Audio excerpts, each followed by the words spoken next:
I am the Tofu Golem. Please enjoy the video. You start by gathering examples that map text or faces to emotes. This is the signal your model will learn.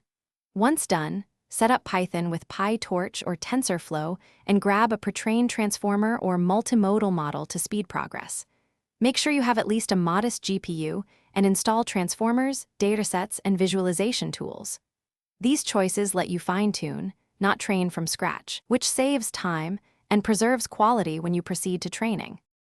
You now fine-tune using your prepared splits so the model learns mappings robustly. Start with a low learning rate, small batch sizes if GPU limited, and a few epochs while monitoring validation loss. Once training begins, apply data augmentation or balance sampling for rare emotes and choose cross-entropy for classification or contrastive loss for embeddings. Make sure to log accuracy and confusion matrices to catch bias early. These steps refine predictions and keep training stable before deployment. You finish by exporting the tuned model to a runtime-friendly format like TorchScript or ONCS and integrate it into your app for real-time emote suggestions.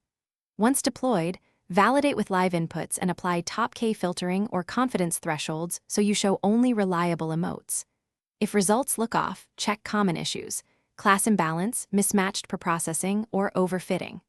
Fix by more data, stronger augmentation, or regularization, and then rerun quick fine-tuning cycles to confirm improvements.